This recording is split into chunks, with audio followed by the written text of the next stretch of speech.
Hello, everyone. Greetings. You are welcome to the JMA Connection. Today is Saturday. This Saturday is the 15th day of the month of November, and the year is 2025. I'm delighted to be here once more for us to have yet another important conversation, but this time regarding especially the role that France is playing right now. I mean, it has emerged again. I've previously talked about this, but now there are new details that have emerged, and I want us to delve again into exactly what role France is playing in the post-election crisis in the Republic of Cameroon. This is a very critical and very important piece of conversation, and I hope that you absolutely pay attention with me all the way to the end. We are not really going to be long, and if you are a Pan-Africanist, if you're somebody who believes so much in the need for Africa to be, I mean, the place to be, for Africa to be for Africans, for Africans to have their say in the concert of nations, for African countries, especially those previously colonized by France, to emerge from the ashes of colonialism and begin to assert themselves, then this is the slot you absolutely need to listen to. And if you are not yet subscribed to the JMA Connections, please go right ahead. Begin by clicking on the subscribe button, personalize so that each time there's something new on this platform, you will be privy to it. You will be the first to know. And of course, usually make sure you share the link. Let's share the conversation. Let's share this debate. Let's make sure as much as possible we get a lot more of our people, of the African people, of Pan-Africanists to understand exactly what task we have before us. This is very important, and I'd like us to begin straight away. There's no point taking any much time because I don't like this communication to be long. I want us to begin straight away by listening to this excerpt by Eric Ching. Eric Ching is, a venerated veteran journalist, a development communications expert, but he was a pioneer at the Cameroon radio television. At the time was called Cameroon Television. And the history of his scuffle with Paul Biya is well known to all. This is a gentleman who asked Mr. Paul Biya a very critical question on live television.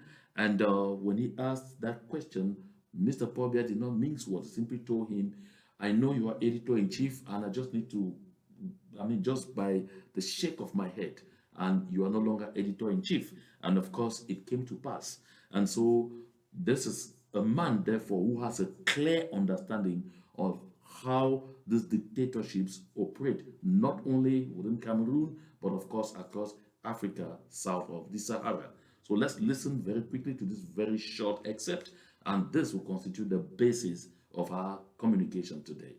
What I know, I was with Mr. Tchiroma a few days ago when somebody I know who's in the high levels of the government of that country came to me and said they want to arrange a discussion between the president of that country, the head of state of France, Emmanuel Macron, and Tchiroma. Told me this and said I should convince Tchiroma to call, to agree to that meeting, and that they believe they'll make him an offer of vice president. That was said to me. It wasn't said to anybody else. So this is, I'm giving you first-hand information. What I know. So you got Eric Ching absolutely well, very clearly. Now, let me take us back very quickly. You recall that just at the moment when the dust was still settling over the October 12th presidential election in Cameroon, I made an outing in which I explained why France was not congratulating Paul Biya. And I made clear that the French were not congratulating Paul Biya on his re-election, supposed re-election, not because they were against Paul Biya or not because they did not want Paul Biya to take an eighth mandate or something like that. But the reason was because they were seeing the reactions of the civil society, they were seeing the reaction of the masses of the people, and they themselves were witnessing the the heavy charade that characterized that electoral process. They could see for themselves the level of childishness in rigging. They could see for themselves the level of amateurism in stealing votes, in changing the results, that were read and made public at the various polling stations in some major cities like Douala. They could see for themselves the madness in the claim that the people of the southern Cameroons who stayed home on that day, who were in ghost towns for 6 weeks leading to the day of the election, and who stayed home on that day, and who have been witnessing a genocide being visited on them by Paul Biya, that the people of the southern Cameroons went out and voted at over 78%, in some places even 100%. These are people that, according to Elecam records, at the 2018 presidential election, the participation rate in the northwest, the place they call northwest, was 5.96%. Over in the south, in the southwest, was 15.36%. And so suddenly, nothing has changed. Conditions have only worsened. The people have only continued to be tortured. The people have only continued to be subjected to looting by Mr. Paul Biya's colonial forces. The people have only continued to be subjected to, all forms of dehumanizing treatment, being captured on a daily basis, either shipped to Yaoundé or detained, and then regain their freedom in exchange for 500,000, 1 million CFA, or even more in ransom. People have continued to witness this. Continue to see their daughters, their wives, their children raped before them. And you say these people in the Northwest at 86% voted for Paul Biya, and in the Southwest at 68% voted for Paul Biya. This is not only an insult to democracy, it was absolutely childish. And all the consular missions in Yaoundé, the diplomatic missions, they had people on the field, especially. They know the prevailing situation in the southern Cameroons. And so they had images, they had pictures, they watched social media. They could see pictures emerging with empty streets, with everything. And then worse, you even had, in one case, an official of that ruling party, the CPDM party, in Boyo County of the southern Cameroons, resigned from his position, from his privileged position at that party, citing horrible manipulations at the polling stations where he was in Boyo. And he said that he was in Bello and could not explain, or was it in Ginicom? He could not explain how at a polling station, because all the polling booths, all the polling stations were brought up into one hall for security reasons. And he said they never saw that's the number of people that visited that polling station, including the soldiers, the members of the CPDM who were ferried in from other places, were never over 230. But at the end of the day, he saw results indicating that Paul Biya had 2,876 votes in his favor from that same president. He resigned in protest. So the French were seeing this, and the French worried, therefore, that a quick congratulations would simply mean their interests could be attacked, not only in Cameroon, because if we're only in Cameroon, they could even manage that, but across Africa, because the Gen Z across Africa has this far, in the past few years, demonstrated some level of solidarity never before seen, demonstrated some level of alertness never before seen, demonstrated a marked level of anti-French sentiments to boiling point, to the point where Macron himself says it is unjust, the perception they are having of France, and claimed a lot of the time that France is not at the origin of these things. The people in those countries make their choices, and then they come and claim that France was behind it. But for the case in Cameroon, I had pointed out to evidence that the French were behind it, because the French deceived Maurice Kamto to believe that they were going to pressure the government of Cameroon to allow him to be candidate. But they all saw that Maurice Kamto was so popular to the point he will not be defeated at the polls. And so, while they assured Maurice Kamto, they played with the Cameroon government to ensure that Maurice Kamto will be knocked out and not be part of the election and not be allowed to run. And so that would give ailing Paul Biya the boulevard. Another piece of evidence that I brought, the former French ambassador to Cameroon, Thierry Marchand, was the one that went to the Unity Palace in Yaoundé at Etodi to smoke Biya from wherever he was hiding. After, for weeks since they convened the electoral call, Biya had never made himself public, never even came out to declare his candidature, never even came out to say anything, while delegations upon delegations arrived right there at the presidency and were received by the Secretary General. But it was the former French ambassador that was received, and who came away from there to tell the people of Cameroon that Paul Biya was very okay at 92, his faculties were all in place, he still had a very good mastery of all the files, and that he had, most especially, the capacity to run the country again for 8 years. So France cannot suddenly behave as if they were just a victim of circumstance when it is said all over the place that they actually are supporting Paul Biya and are supporting what is going on right now.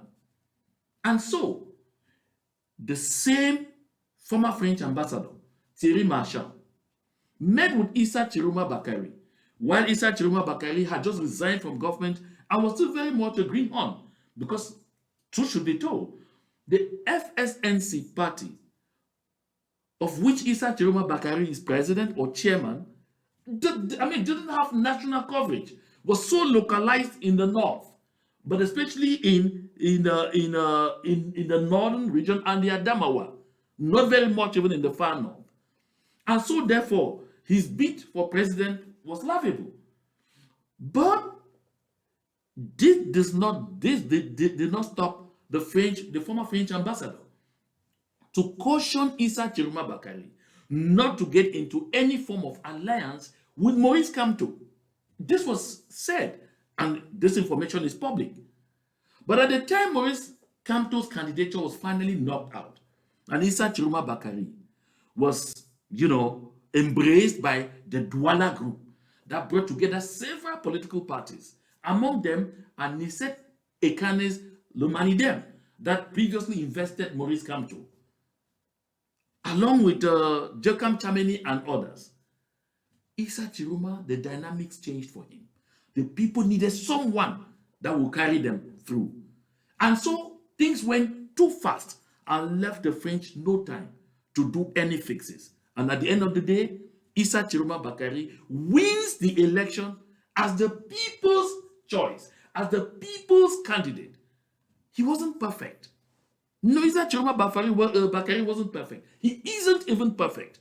But Issa Tchiroma Bakary had made a mea culpa to the people, apologized on his past behavior, and even blamed the Biya system for making it impossible, absolutely, for anyone who belongs to the system to think differently. And so the people embraced him as the best of all the devils, the best of all the demons. We will ride with you. But at the end of the day, when this happens, the French, who never saw Issa Tchiroma Bakary coming, who never had any agreement with Issa Tchiroma Bakary, who recall that in 2024, just a year before these elections, they had gotten the Biya government into an agreement.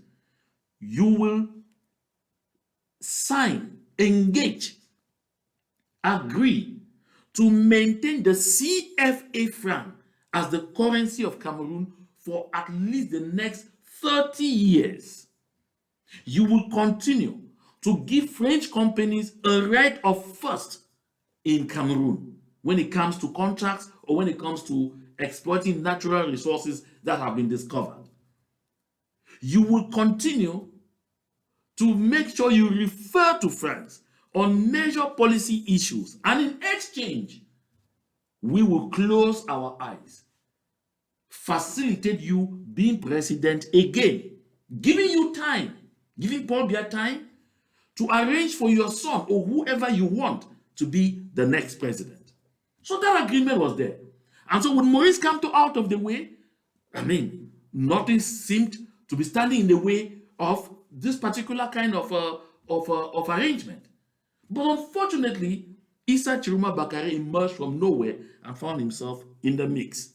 And so the French, embarrassed, withheld their message of congratulations, concerned about the perception that they will get not only in Cameroon but across Africa, concerned about the attacks that could likely be unleashed against their interests, not only in Cameroon but across Africa by a Gen Z extremely hostile already to France or to French policies.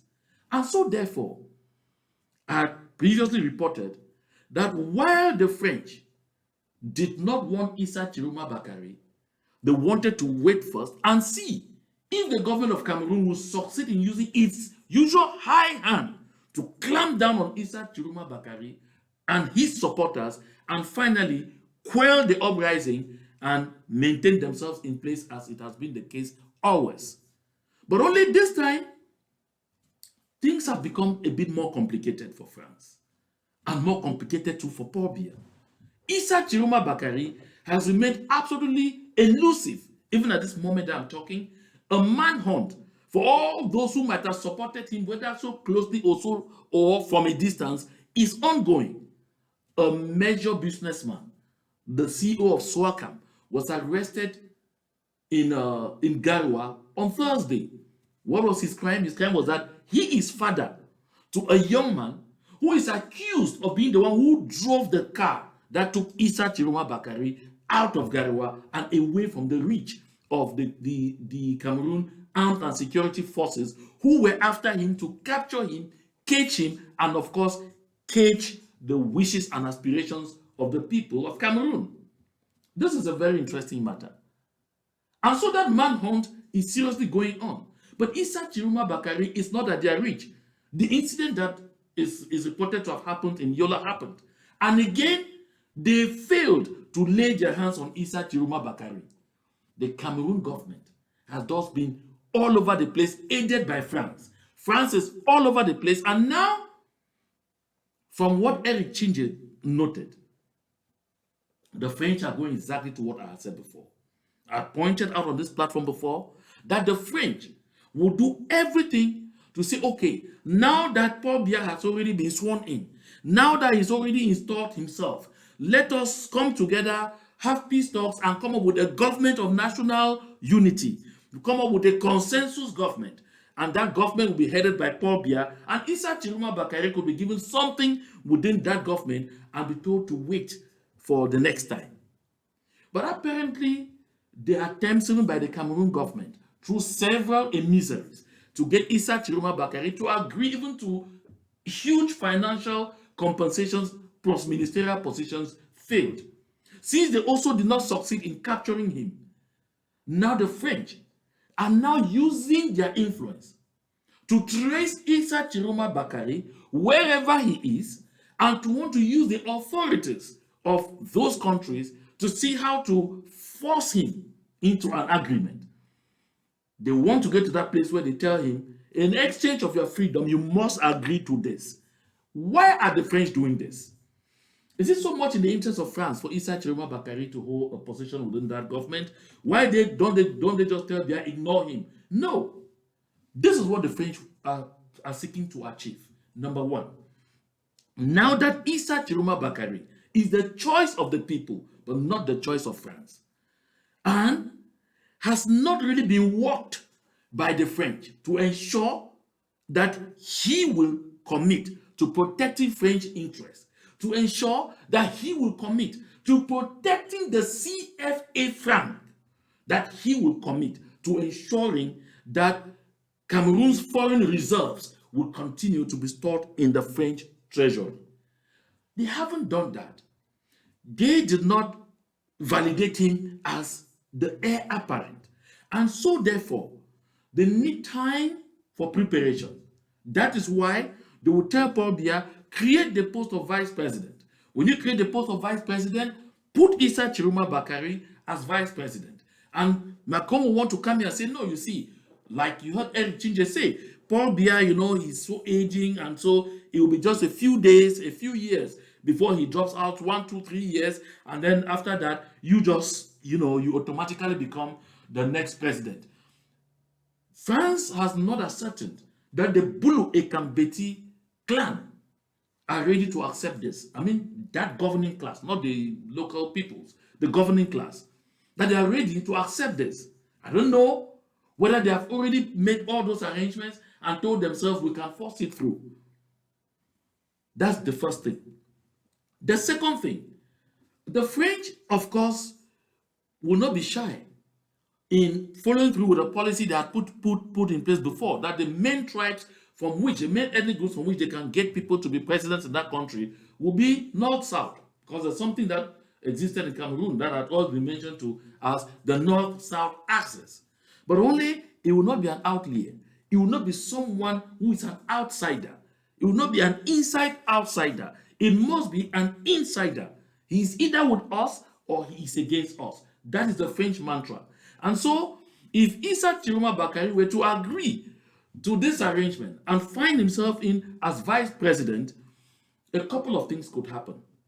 Because the French, they don't always look at things from one direction. They don't operate just like the fox. They operate like the head, like what is that name? The hedgehog. Yes, like the hedgehog. They don't operate like the fox, because the fox is unidirectional, but the hedgehog looks at too many angles and too many things at the same time. So the French, in this particular situation, could achieve one of two things. One, either while Issa Tchiroma Bakari is vice president, they have time enough to Frenchify him. They have time enough to make sure he discovers that it will be inevitable for him to protect French interests and to do what they want, or also during this time they get to mirror to him all the goodies that will come his way if he operates from that manner. Then the last thing will be that, of course, at this point he will owe his allegiance to the French and not to the people of Cameroon. So his power base will no longer be the people who will be holding him to account. It will be France. So the French will succeed at this point in making Issa Tchiroma understand that without us, you could not be president. You are president because we wanted you to be president, not because the people wanted you to be president. This is very important. If you recognize as a leader in Francophone Africa that your power base is the people, you are more likely not to respect what the French want. You are more likely not to yield to the French demands. You are more likely to work in the interest of the people. But when you recognize that your power base is France and not the people, you are more likely to pay more attention to pleasing France, to protecting French interests even more than you think of the interests of the people you are supposed to be governing. This is something which is very fundamental. This is something which is very important for people to understand. So this is what the French could stand at the first instance to achieve if Issa Tchiroma Bakari accepted to be vice president and is there for at least some 3 years. Then they finally let him become president, because they would have molded him and he is becoming president according to their terms.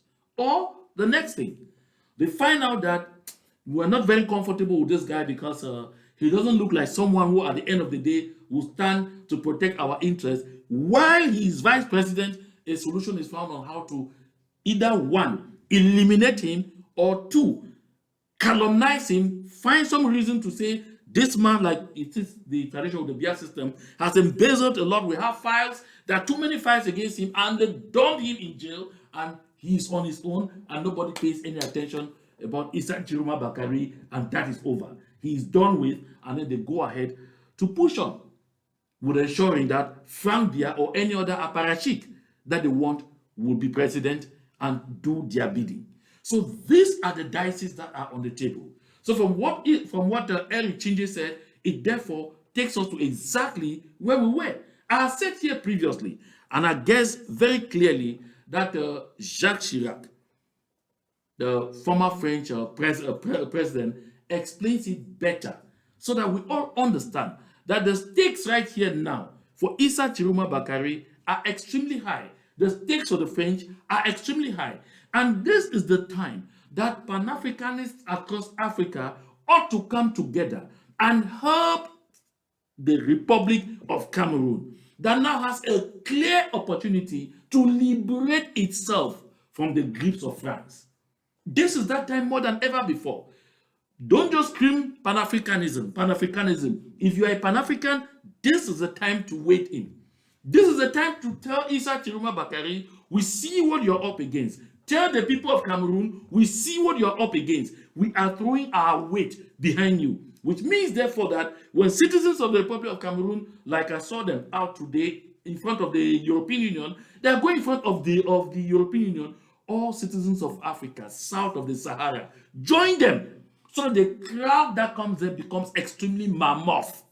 That way, a message is being sent across. They are going anywhere else, join them.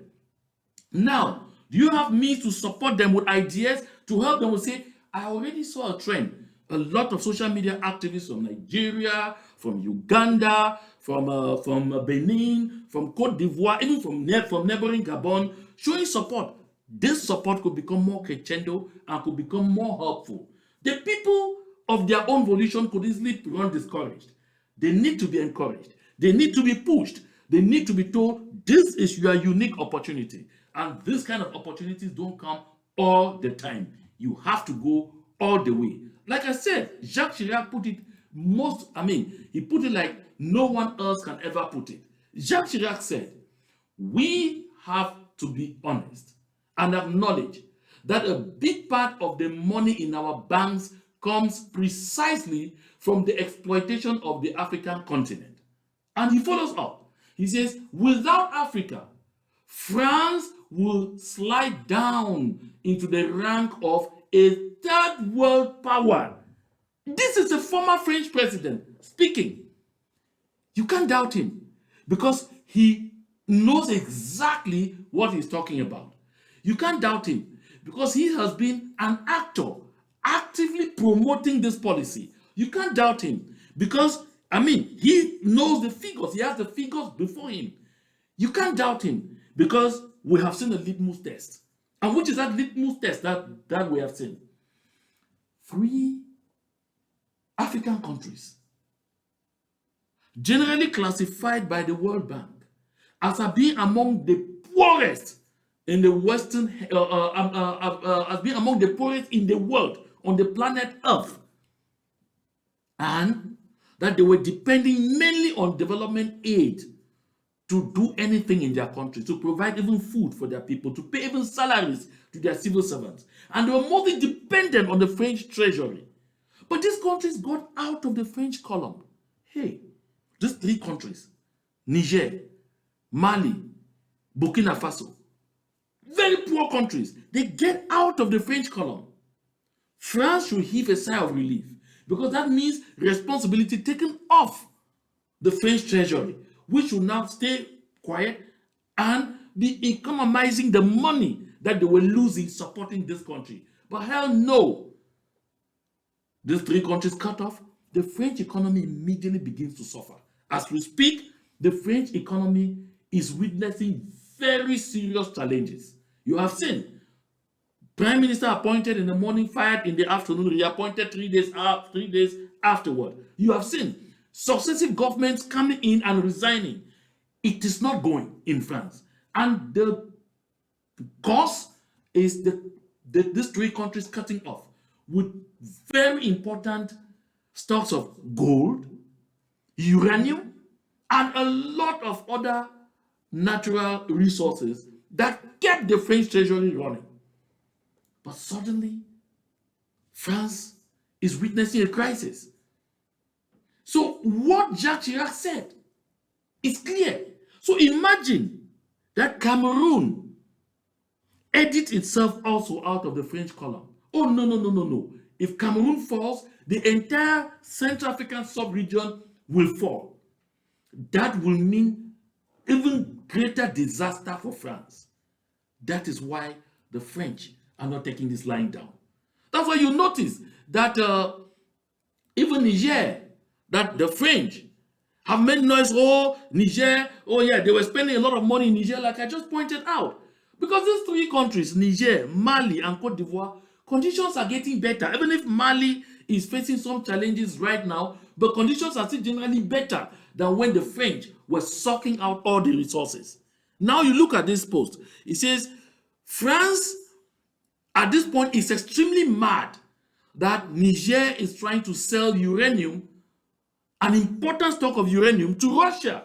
And France is saying you can't do that. You can't sell uranium to Russia. Important stock of uranium. But you see from this write-up that France had allegedly been buying uranium from Niger at just 0.08 euros per kilo. 0.08 euro per kilo. And selling it for around 200 euros per kilo. Come on, folks. They were not buying for 1 euro and selling for 200 euro. They were buying for less than 1 euro and selling for 200 euros per kilo, making huge profits while Niger stayed poor. And again, also note that this uranium powers about 70% of France's electricity through its nuclear plants.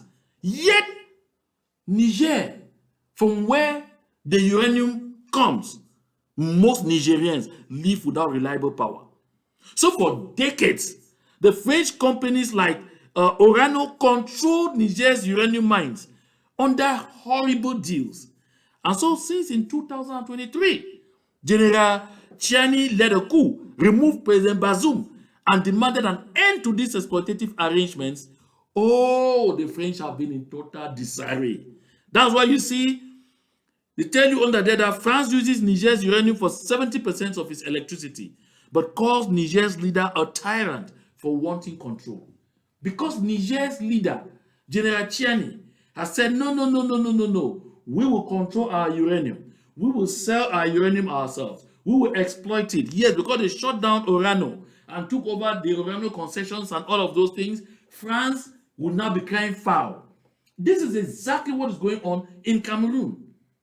The level of exploitation France was having in Niger when President Bazoum, a French hand-picked choice, was there. I mean, the French didn't have any complaints. While the people of Niger were crying day in, day out, in France, it was all smiles. That's why France wanted to even use ECOWAS to bring down Chiani and to restore Bazoum. This is why France has pulled its weight to ensure that Alassane Dramane Ouattara will remain president of Cote d'Ivoire. And let me already assure you, if you thought or you are thinking that this is the last mandate that Alassane Dramane Ouattara is getting in Cote d'Ivoire, you must be heavily mistaken, because this will not be the last you see of Alassane Dramane Ouattara. France is concerned with efforts being made by English-speaking ECOWAS member countries to get a unique currency. And if that happens, and it is not controlled by France, that will mean the end of the CFA France, and that will spell another serious disaster for the French economy. Don't forget, all French-speaking African countries have their foreign reserves stocked in the French treasury. And then when they need money, they borrow their own money from France at an interest. This is what Issa Tchiroma Bakary and the people of Cameroon are up to. This is what they are facing. And don't forget, Chirac even puts it again more graphically when he says, we bled Africa for 4.5 centuries, looted their raw materials, then we told lies that the Africans are good for nothing. In the name of religion, we destroyed their culture. And after being made rich at their expense, we now steal their brains through miseducation and propaganda to prevent them from enhancing black retribution against us. To prevent them from enacting, I beg your pardon, black retribution against us. Another battle that the French are having is they need to control the educational curriculum, because Africa, especially French-speaking Africa, must remain countries that produce primarily raw materials. Because if they start producing finished goods, who will buy it from France? If they start producing finished goods, where will France get raw materials literally for free? This is the challenge that Issa Tchiroma Bakari and others are up to. And at the end of the day, all what France would do, with all these killings that are going on in Cameroon right now, the French are not denouncing. With all the abductions that are going on in Cameroon right now, the French are not denouncing. You can see the enforced disappearances that are going on now. The French are saying nothing. The ethnic cleansing that's going on now with the continuous arrests and detention of citizens of northern origins in major cities like Douala, Bafoussam, Yaoundé, the French are not saying a thing. We are seeing the people capture people who were on the streets, many protesting without arms in Maroua, in Garoua, in Gaoundéré, and shipping them to Yaoundé to be court-martialed before military tribunals. The French are saying nothing. You see, there's even already ethnic cleansing going on within the military. We heard about reports where several military men were arrested in Yagua, captured and taken to Yaoundé. The French are saying nothing. But when pressure will be coming on Biya regarding this horrible human rights record, you heard of 15 children found dead because they were detained in a fertilizer warehouse. And they ended up inhaling this bad chemical. Within days, 3 days, when they opened, there were about 17 or 18 of them, 15 of them died. The French are not saying anything. But when pressure will be brought to bear on the Biya government to explain these human rights violations, this is how France will react. They reacted like this when it concerns the ongoing genocide in the southern Cameroons. They will do this again. Just listen to this woman. Merci Madame la Présidente. Je l'avais souligné en 2019, la crise anglophone au Cameroun se prête mal à des simplifications outrancières. Et si l'on s'entend sur ces aspects les plus tragiques, les nombres de réformes entreprises depuis son déclenchement sont, elles, souvent occultées. Qu'il s'agisse de la création en 2017 d'une commission nationale pour la promotion du bilinguisme et du multiculturalisme, du recrutement de professeurs et de magistrats anglophones ou encore du grand dialogue national et du statut accordé en 2019. Occulter l'attitude des leaders de l'agitation anglophone des régions du Nord et du Sud-Ouest, dont beaucoup résident aux États-Unis et en Europe, l'est également, puisque certains auraient rejeté l'ensemble de toute discussion avec le gouvernement. Du reste, cette insurrection se fonde-t-elle uniquement sur des considérations d'ordre linguistique et culturel? Nombre d'anglophones vivent, après tout, dans des régions qui ne le sont pas, dans ce pays à 80% francophone. La revendication de certains anglophones, s'agissant de leur représentation au sein de sociétés pétrolières, pourrait de son côté être symptomatique de motivations économiques sous-jacentes. Gardons-nous de crier haro sur le Cameroun, à plus forte raison à l'heure où le terrorisme islamiste semble en passe d'embraser toute l'Afrique centrale. On n'insistera jamais assez, en effet, sur le lourd tribut payé par le pays dans sa lutte résolue contre l'État islamique et Boko Haram sur son sol et au-delà, dans le cadre de la force multinationale mixte et du partenariat transsaharien. S'il s'ajoute l'accueil, dans certaines circonstances difficiles, de plusieurs centaines de milliers de réfugiés nigériens. So let me stop here. And I'm not going to go back to it. I just wanted to do a quick recap. So you see, This was when the European Union, when the United States of America and others were putting pressure on the government of Paul Biya to come for third-party mediation. And the French rose up to defend Paul Biya's human rights records, despite a clear demonstration of the horror, the scorched earth policy being visited on the various communities in the southern Cameroons. The French rose very fast, right there at the European Union, to rush to Paul Biya's defense. You hear what she explains there. Oh, Paul Biya carried out a lot of reforms. He created a bilingualism and multiculturalism commission. He gave a special status. Until today, even Paul Biya doesn't know what that special status means and what is in that special status to the people of the southern Cameroons.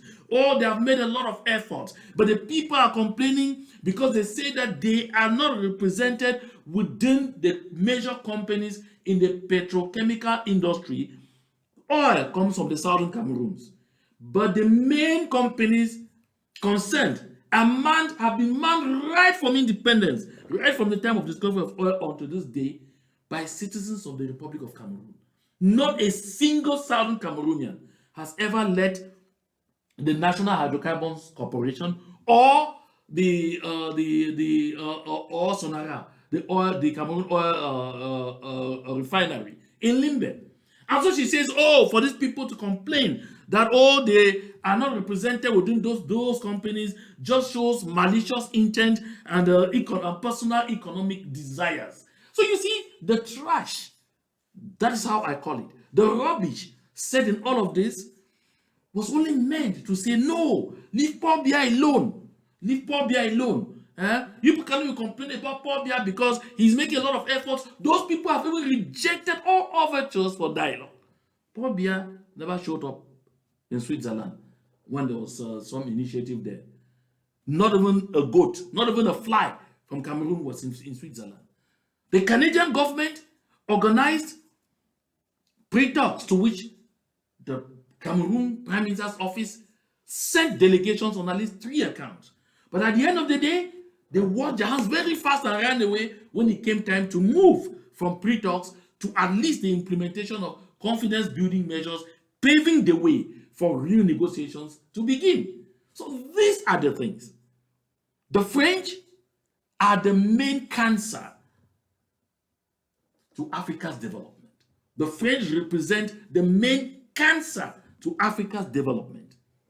So Cameroonians and all those who say they are Pan-Africanists across the Black continent, this is a unique opportunity to give France a taste of their own medicine in Cameroon. But if you think that Issa Tchiroma Bakari, all of his own volition, all by himself, will be up to the task to do this, then you definitely need to go back to the drawing board. Then you definitely need to try to rethink this whole thing. If there's been any time that Issa Tchiroma Bakari and the people of the Republic of Cameroon need help to do Africa proud, that time is now. Thank you very much for your very kind attention. I suppose you did learn something from this broadcast. And if you did, drop your comment. Let me get your take. Let me hear let me see what is on your mind. And so let's continue to push through. Let's continue to mobilize ourselves to stand up strong for what we believe in, to stand up for a better Africa tomorrow. Thank you very much for your very kind attention. I'll see you right back on this platform.